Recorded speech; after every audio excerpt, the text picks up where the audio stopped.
Okay, so I got the confirmation. So good afternoon. So today we will talk together about the career, some key tips for career advancement in a fast-changing world. First, I would like to thank the PEA committee and the IEEE Region 8 for giving me this opportunity. So it's good to talk to you all, and I had to learn a lot of things to go live, and this is something I did already. But there was a small problem related to the internet connections. That's why it was we faced some delay. So to proceed directly, we will go for the our talk together. Today we will discuss the major changes that is happening for the job market in general, and how this is going to be very fast, and how we can adjust accordingly our career. So in the beginning, there is some facts that you have to see is that the world is facing a reskilling emergency. It's about 1 billion jobs are likely to be transformed by technology in the next decade. And this is, we are talking in 10 years' time. And 1 billion jobs, this is just to give you the magnitude, this is about one third of the total jobs worldwide. Another interesting fact is that 65 of children entering currently the primary school will ultimately end up working in completely new jobs and new job types that do not yet exist. Robots will replace 50% of all jobs in 2030. That's quite interesting. 42% of the core skills required to perform existing jobs are expected to change by 2020. Sorry, by 2022. This is 2 years from now. And in my opinion, there are three main factors that affecting future jobs. First one is the Industry 4.0 or the fourth industrial revolution. And this is what's about the developments that we see right now in genetics, artificial intelligence, robotics, nanotechnology, 3D printing, and biotechnology as well. Another important factor is globalization. And the world is getting more and more connected.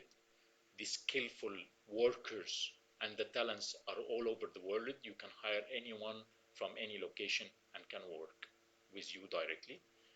And as well, the lifestyle. And this is quite important. And according to the Web Economic Forum job report that was published in 2016, and as well the version in 2020, which I have shared some data here with you about, is that there is two main drivers for job changing. What are these job drivers? I think with the COVID-19, it is quite obvious that changing the nature of work and flexible working. And this was reported in 2016, that due to the change of the lifestyle of people and the nature of work, it is not anymore an 8 hour job. It is not anymore a job that you have to go to a place to work. You can work remotely. And thanks to the technology of mobile internet and cloud technology, this is became a driver and became enabled to have all of these changes. And this actually changed the whole view of the job market starting from now moving forward.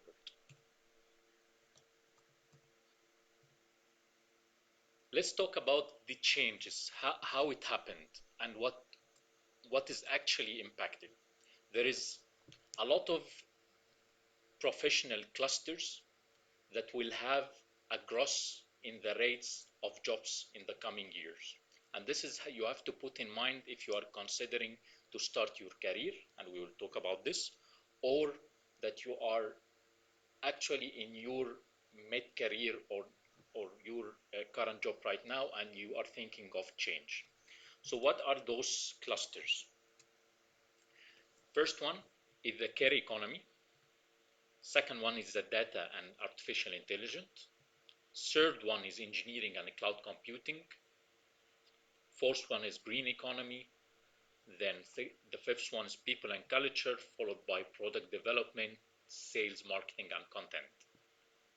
And those are the main clusters that will have a growth in the coming years. And this is also according to the WEF report. And to give you some more explanation about these terminologies, if they are not aware of them, the care economy, for example, is the one related to healthcare, childcare, and as well wellness of people in general. The green economy is all what is related to low carbon, those things of resource efficient, and aims mainly for sustainable development without degrading anything in the environment.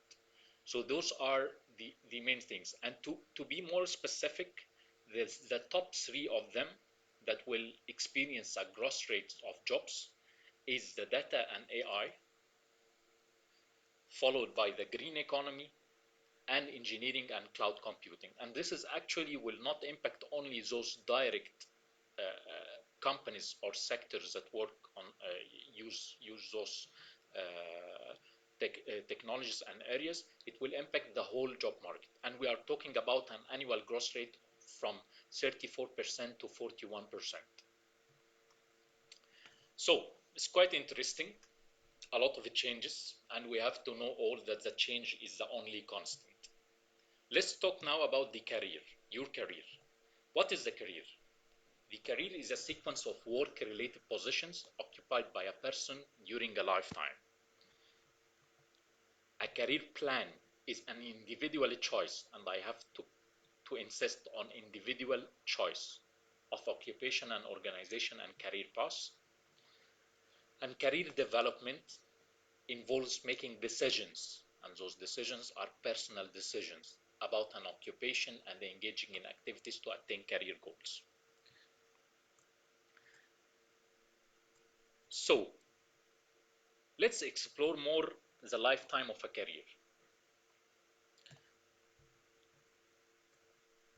So the person actually starting his career while he is student, you can be completing your college, you will be in the age from 18 to 22. This is actually makes up like 5 years. Then you start your first job as a fresh engineer, for example, and you will be having like 4 years in college in this area after college, like 4 years as a first job. Then you grow to be a young professional, starting the age, for example, from 25 years old. This is considered as an early career, and you will spend on this phase as 8 years. Then you will be like a senior professional, whether in a technical domain or managerial domain, and this is like the mid-career part, and this actually lasts for like 21 years. Then you will be an expert, and then you can be more expert in the retirement phase, and this will be like more and more like 28 plus years, and hopefully God gives us more time to live and work as well, and to help other people. So if you think about this lifetime of a career and the different phases, you have to think how to manage this. This is a must, because if you expect to gain maximum success and happiness from the hours you invest in your career and in your work, you are likely, for example, going to work for a job for 40 hours per week in your adult life. And you have to consider, and this is like an important time, you have to think about how to invest in it. For example, I can give you my experience for like first job, then the early career. This like considered about 12 years. I have like right now 13 years in my career.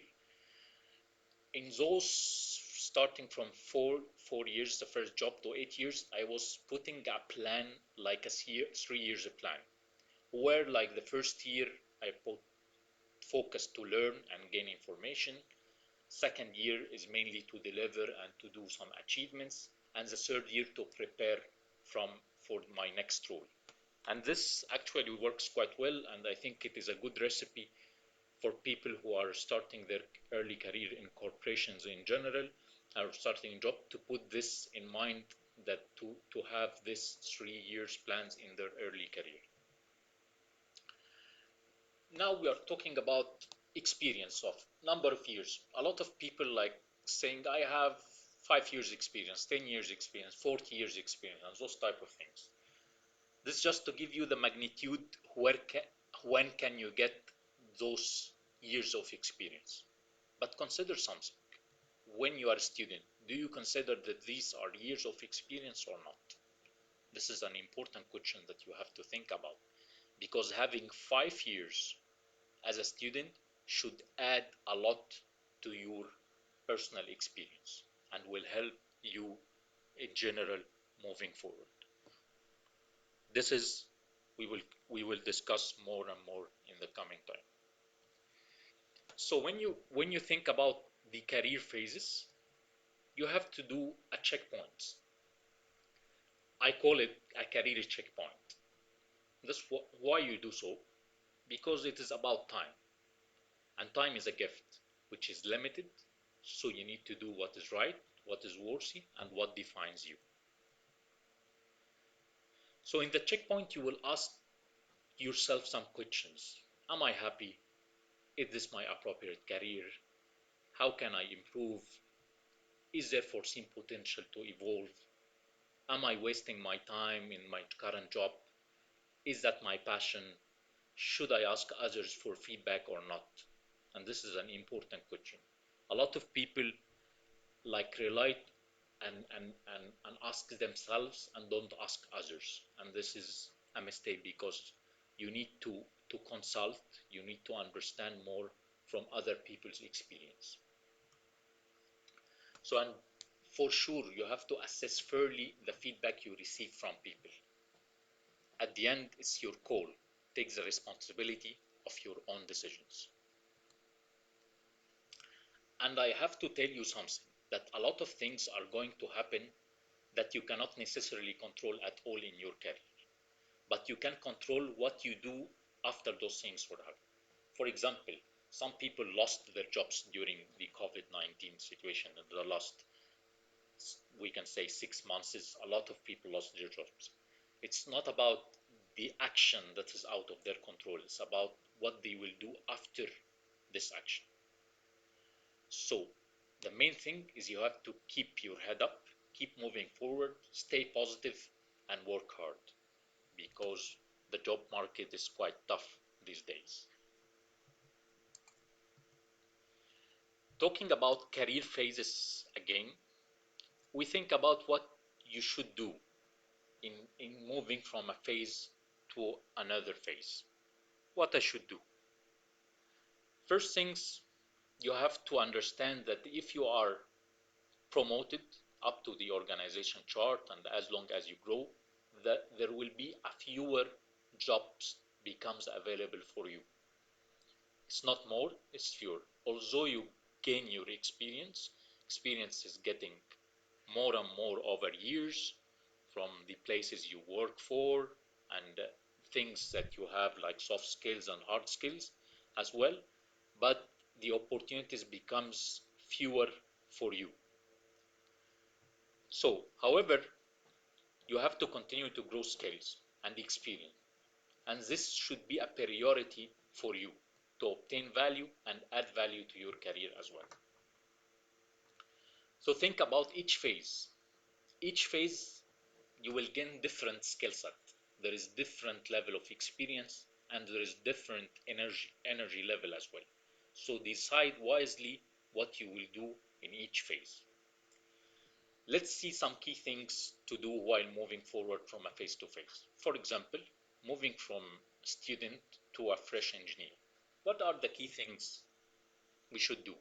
First thing, you should take a chance and make internships as much as you can. Second thing, you have to volunteer. Volunteer a lot. You will have a lot of time. You have to volunteer. To join various projects as well. To travel and broaden your experience, and to start to build your professional network. This will help you a lot. Moving forward, when you are from your first job and you grow to be a young professional and senior professional, you have to think differently. You have to change your functions. You have to change companies as well. Even if you stayed in the same company, you have to do different functions. Don't get stuck in one job, even technical or business related, a lot of years. You have to do change to gain experience, and the change is always good. Also, it is important to seek mentoring from people who are more experienced than you, people you see that they are successful. Seek mentoring and ask for them and join mentoring programs. Also, do those related to job rotation and job shadowing whenever available. These are quite nice opportunities to understand what is happening around you. Also, it is important to focus that you have to do trainings and to do more and more networking professionally. Also, you have to volunteer in challenging assignments. A lot of people, like, they have the main energy time is during the first 4 to 5 years while they are working, and then they are somehow feel that they are experienced it, they achieved some small things, so they start to rely on their experience for a long time. And I saw a lot of cases like this in my life. And later on, when they have like 7 8 years experience and try to be young professional and moving forward to be a senior professional, they realize that they didn't do a lot. They only stayed in a one job. They want to change, and they got stuck because they didn't grow their skills or network that will help them moving forward. As I told you, the more you grow, the fewer job opportunities will become available for you. So think wisely for each phase from now. Also, you have to do some coaching for other people. You have to do some activities for public speaking. This will help you more and more in the next phase. And you have to grow your professional network widely. Then when you are an expert, this is like the time you will more try to enjoy your life. And this has to be actually starting from your student. You have to enjoy your life and do what you like, but you will have like more time to do different things rather than work only. So you will rely more and more in your experience. You capitalize on your network that you built all over the previous years, and you can offer some consulting for others as well, for maybe startup companies. Maybe you invest in some things if you have some saving. So those are the things you will think to do in this year. And to do so, you have to have your own experience that you built all over the previous years. It's good to offer mentoring as well, because at that time, the more you give, the more you get. And as long as you have more time, you will give mentoring to younger people who will help you understand as well what's happening in the world out there. And as well, you can provide trainings and professional trainings. One important thing in those phases, that's like what we said earlier, it is sometimes out of your control. And some people, like, they get stuck in organization or working for managers that they think that those people should coach them, should tell them what to do next, should tell them how to grow, which trainings to take, without even yourself to ask for that. And you expect a lot from your leader or manager. But let's think about how you will deal with your manager in general in your career phases. First of all, who is the manager? Managers in general are individuals who achieve goals through other people. So think about this. He has a goal. You can be a manager in one time as well. So you have some goals you have to achieve, and you have a team that you work with that help you achieve those goals. So think about this and put yourself in his shoes when you are thinking of how to deal with your manager. First thing that people I see have issues with their managers is that they don't understand their job exactly all the roles or their customers or the team or the company targets, what we are actually doing. They focus only on their territory or individual assignments, but they don't see the big picture. And this is makes problems. So the first thing you have to do with your manager is to clarify your job role, your tasks, as well as uh, to clarify things before starting with your colleagues as well. Ask your manager a lot. Ask him about expectation, what he expects. Ask him about the expected outcome from those tasks or from this project that you are working on. Ask for feedback as well, whether you are doing good or doing bad, and listen wisely. Listening to feedback is a key thing in your career. Also, you have to do your quarterly or mid-year or annual appraisals. A lot of people miss this time to discuss and reflect on what they have done, whether something good or something bad. So this is a key thing that you have to think about, and you have to consider while dealing with your manager. Also, to create your development plan. Request actually what you see you will need in the next phase. Don't expect that your manager will tell you this is what you need to do. Give him your opinion about your development and what is your inspiring things, what you want to do next, and those stuff. A good thing to do is to report problems, and always, like, people try to make a safe back to their manager to saying, okay, we have this problem and this, but managers always expect that you come with a problem and along with possible solutions as well. Also appreciate what the manager is doing, because you don't see always the full picture. You might see him like very demanding, but you don't see the other side. So don't complain only. Appreciate if he did something good, and ask him for improvement if he did something you see is bad. Also try to learn from him. He has experience. He can be your mentor or coach. He saw a lot, so you have to listen to him and get the maximum of time while working in an organization or with team leader or seniors. Analyze also the gaps that you see, whether in the team, either in the way you work. Don't just work, just analyze the gaps and suggest for improvements. A lot of people say like complaining but not suggesting solutions or improvement, and this is the problem.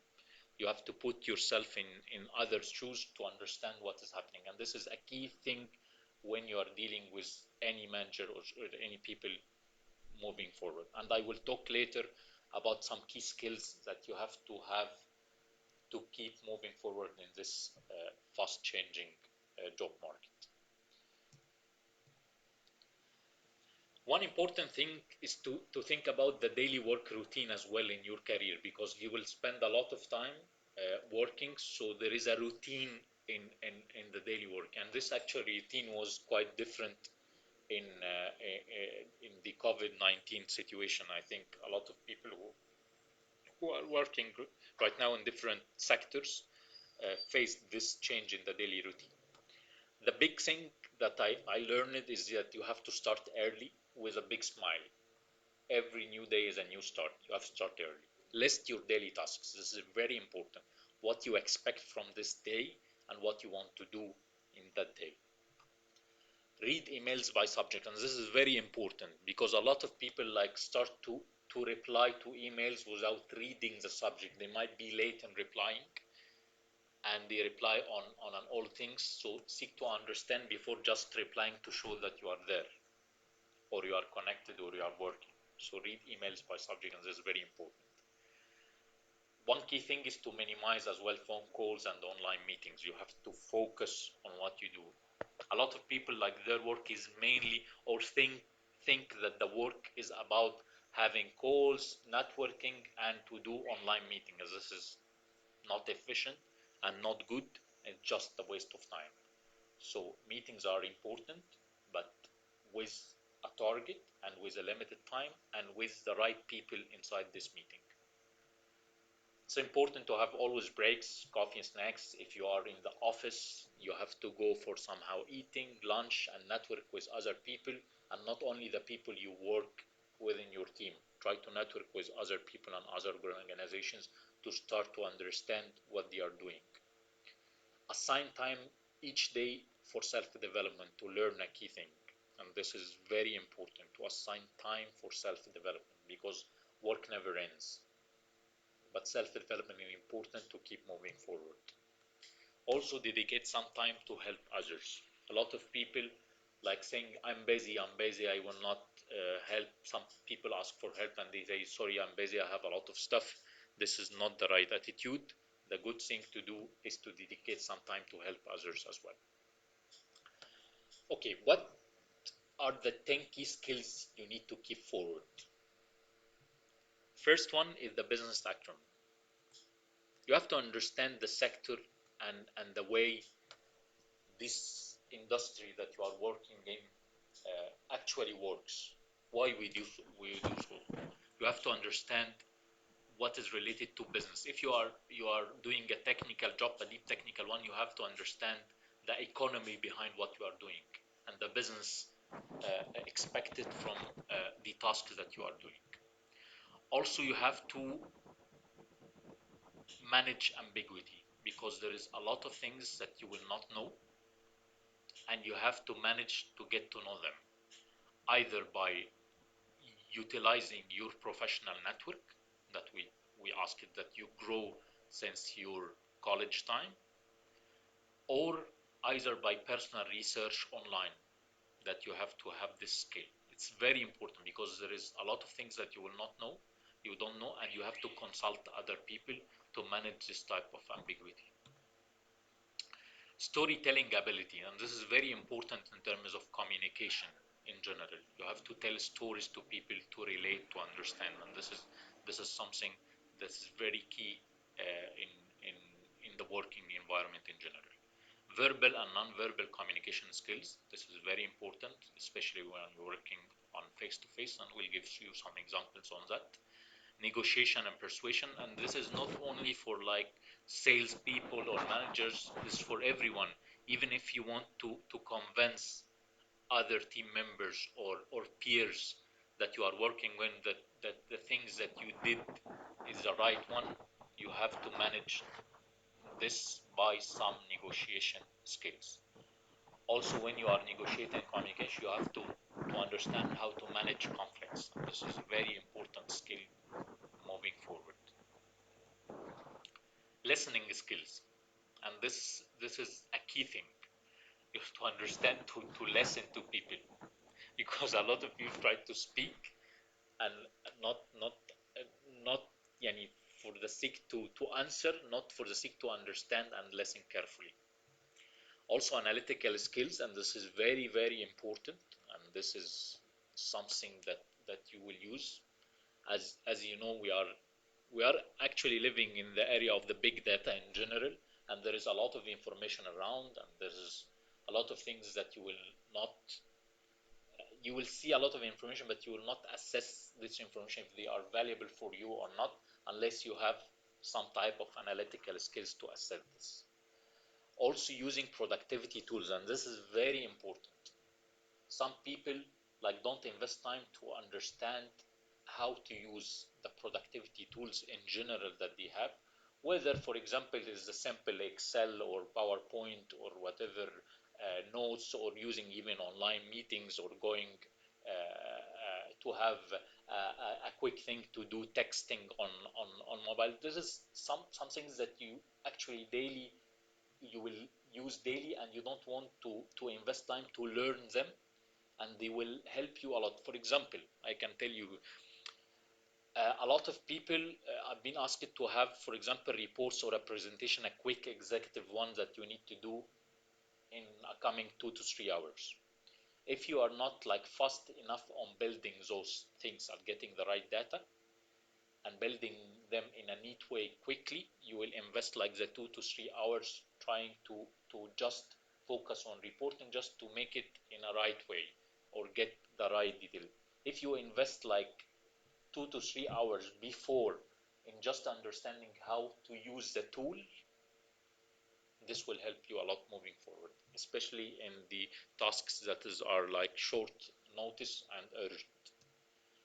Team working is quite key skill that you have to understand to work with people. Work with people is quite tough. Sometimes you have a perception that you do everything right, and sometimes you see that there are people who are doing things that you don't. You see that you should do it in a better way, but you have to let it go.